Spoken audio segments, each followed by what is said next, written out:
నేను నా పెళ్లి కూతురు ఈవెంట్స్‌లో తీసుకున్న డ్రెస్సులు అన్ని దాళ్ళ కంటే గూడా, నేను చాలా ఎక్కువ టైమ్ స్పెండ్ చేసి మరీ తీసుకున్న డ్రెస్ ఏందిరా అంటే, అది నా రిసెప్షన్ లెహెంగా మాత్రమే. ఈ లెహెంగా తీసుకునేకి ఆల్మోస్ట్ 5 అవర్స్ టైమ్ స్పెండ్ చేశాను. 5 అవర్స్ అనేది చిన్న మాట అయితే కాదు నా దృష్టిలో అయితే. చాలా ఎక్కువ.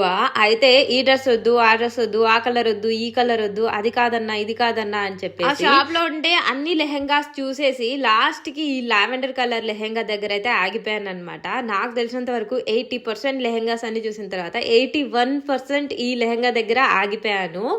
చాలా మంచి కలర్ అనిపించింది. నా స్కిన్ టోన్ దీంట్లో చాలా బ్రైట్గా కనిపిస్తా ఉన్నింది. ఓకే, ఇది ఫిక్స్ అని చెప్పేసి తీసేసుకున్నాను. కానీ రిసెప్షన్ లెహెంగా చాలా గ్రాండ్గా ఉండాలి కదా, సో దానికోసం అయితే నేను మళ్ళీ సపరేట్గా మగ్గం వర్క్ చేయించాను. తర్వాత క్రిస్టల్ బీడ్స్ వేయించాను. నేను తీసుకున్న లెహెంగా కాస్ట్ ఆల్మోస్ట్ 100% ఉంటే నేను మగ్గం వర్క్ వేయించినది మళ్ళీ 80% కాస్ట్ పెట్టి మరీ వేయించాను అనమాట, నీట్ లుక్ కోసం. బట్ ఈ లెహంగాకి క్యాన్వాస్ వచ్చింది కదా, చాలా గ్రాండ్గా వచ్చింది. అంటే చాలా గోల్గా, చాలా వెడల్పుగా ఉన్నింది అనమాట.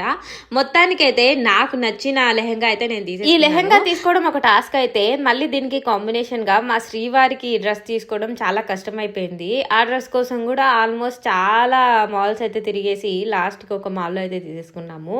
మొత్తానికి ఇద్దరు కాంబినేషన్ అయితే చాలా బాగుంది. చూసిన ప్రతి ఒక్కరు కూడా చాలా బాగుందని చెప్తే చాలా హ్యాపీ అనిపించింది. కానీ జ్యువెలరీ దగ్గర డిసప్పాయింట్